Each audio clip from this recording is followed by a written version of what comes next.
Everyday Spy. One life, no compromises. So, Jack, I'm really excited to have you here today for a couple of reasons. First, because you are one of my few peers in the espionage world that I can refer to by name. So it's really exciting to me that I get to talk to you about you openly. I don't have to encrypt you. I don't have to mask your face. I don't have to beat around a bunch of bushes. And the other reason that I'm excited is because not only are you an espionage contemporary with me, but you are also from what we here in the United States would consider a hostile intelligence service, because you are former KGB.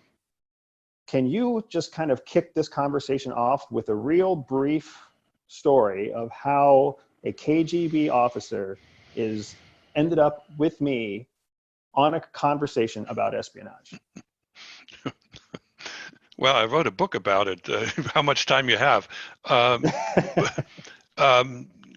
Where to start? I mean, let's just start with when I stopped operating for the KGB. And I became an American citizen. I got my citizenship 4 years ago, and so nowadays I'm a born German, but I feel more like an American than I do as a German. And so I was discovered, literally, I was discovered by the media, by 60 Minutes and German media, and thus I became a public figure. I didn't want to, but once you're out there, I was able to write a book, write a memoir. So we found each other sort of by accident. I did a video session with a fellow who has a YouTube channel, and he did one with you too. And I looked at your video and I says, wow, I like this guy. He speaks like I'm thinking. And I asked the videographer to make an introduction. That's how we were talking. And it was, my instincts were 100% right. I told my wife the other day that we can pretty much finish each other's sentences. And there's something to be said for having done the same thing. That means undercover type work. We truly understand each other. The difference between you and, say, my FBI friends, they sort of figure me out, but they cannot put themselves into my shoes, which is a different. I know. It's a completely. It's a look from the outside rather than seeing yourself in a mirror. Oh man, what a great comparison! Because it's the same way when I talk to folks from FBI. There's a law enforcement perspective. Mm-hmm. A world, I mean, they all operate in a world where everybody is following some kind of legal framework.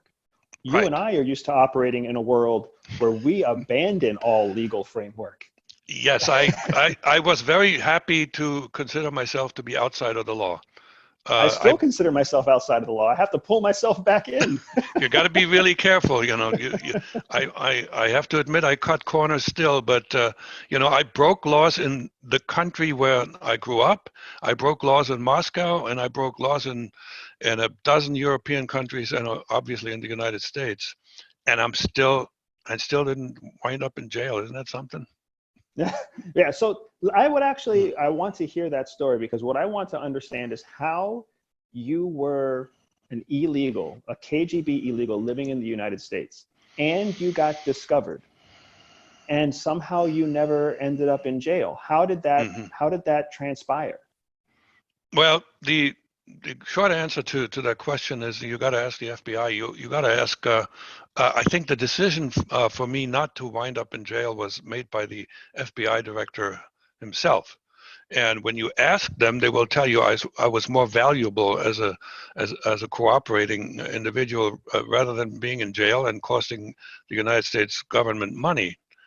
Absolutely. And that's very typical. If I had still been active, they would have tried to turn me, obviously. That would have been very interesting. I always wanted to be a double agent. So you were arrested, detained, but you were not operational at the time of your discovery. Is that what I was not. I had resigned from the KGB 9 years prior. And Oh, interesting. the reason that the FBI found me was there was a defector that had worked in the KGB archives who gave a boatload of information, probably the biggest haul in the history of intelligence, to MI6, and Mm. eventually that wound up in with the FBI. And there was some indication about it had my name in it, and it had some information that I was an illegal undercover agent in the northeast of the United States. And the reason that it was pretty easy to find me, there probably are about maybe a dozen Jack Barskys in the country. And as they Mm. were looking through them, there was this one guy who got this social security card at the age of 35. Bingo. So it's funny, when I was still active with CIA, one of the things that we always talked about was the power of a CI penetration, of a recruited asset that's in the hostile service themselves, right? Yeah. Just like you were talking about, the defector that was able to pull KGB archives and share massive amounts of information. That person is somebody that we always referred to as the keys to the kingdom. If you Oh could yeah. find that one target, if you could make that one successful recruitment, then you would have the entire book on whatever service you're trying to penetrate. Yep. But this fellow, his name is Vasily Mitrokin. He was never recruited.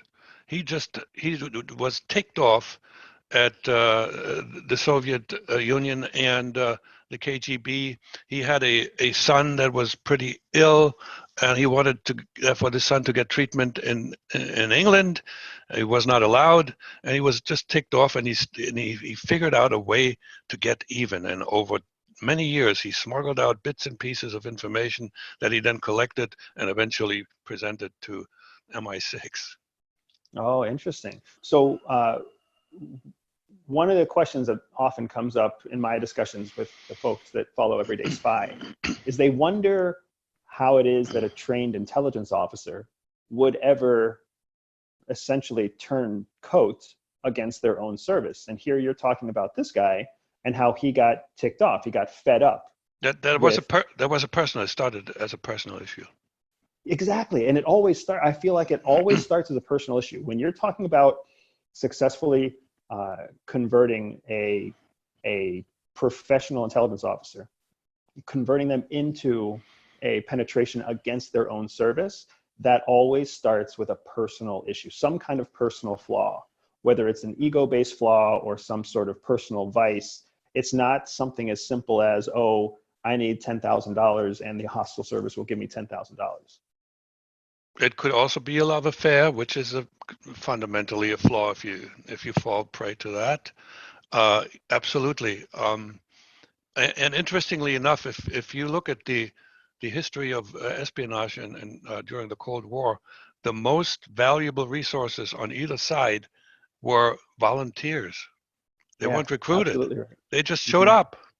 They just showed up and said, I have something I think you would be interested in. Yep. Ames and Hansen gave tons of stuff to the Soviet Union, and there were about a handful of Russian KGB folks that volunteered.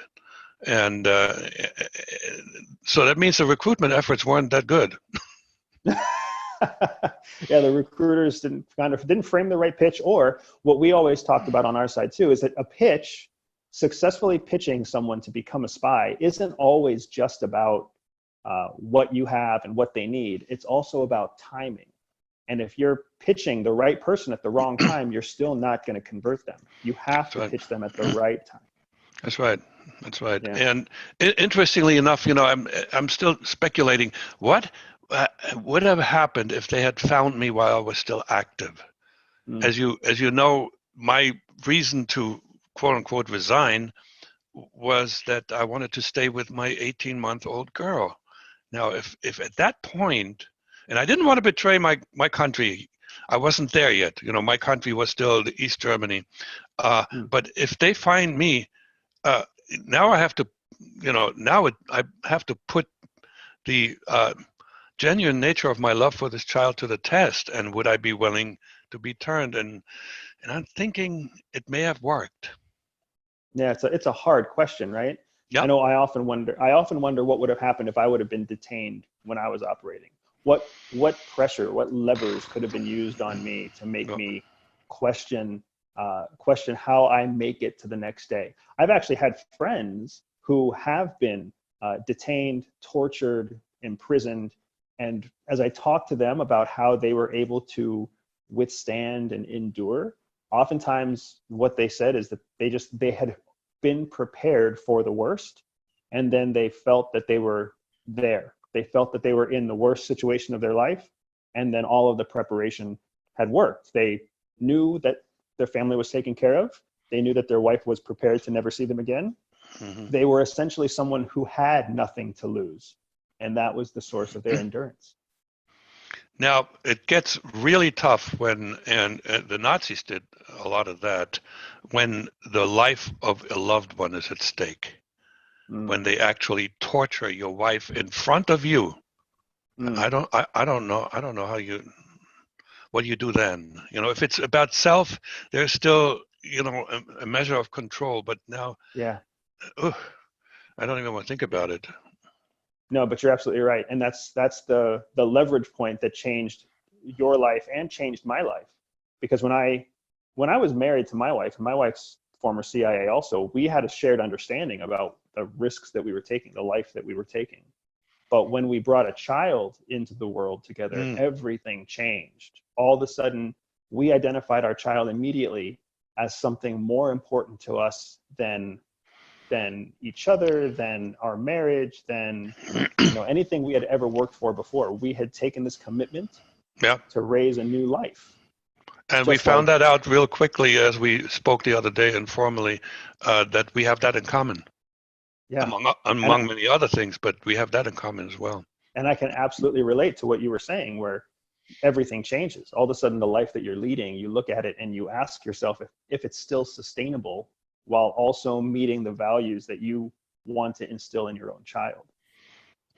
Mm-hmm. Yeah, absolutely. Now you have more than one child. You have a 9-year-old, but then you also have.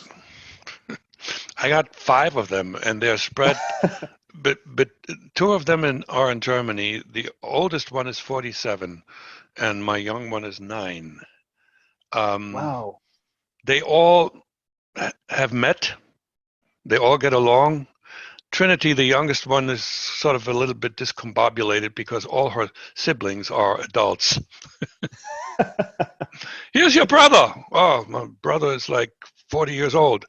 It's an interesting spread. I get along with all of them. And initially, I was really afraid because I pretty much abandoned the Germans when I decided to stay in the U.S. I was afraid to get in touch with them again because I didn't want to face the music. And that way I was, I'm in many respects, I'm fearless and bold and courageous, but I was a coward when it came to that situation. And it was my daughter Chelsea who forced my hand. She actually brought one of the sons over here and then called me from a restaurant and says, by the way, your son is here, come meet us. I wasn't coward enough to admit to that cowardice, so I had to face the music, and it worked out pretty good. Now, how do your children react when they hear your story about being a KGB illegal, resigning your KGB status to then become basically a corporate IT project manager? How do they take that story?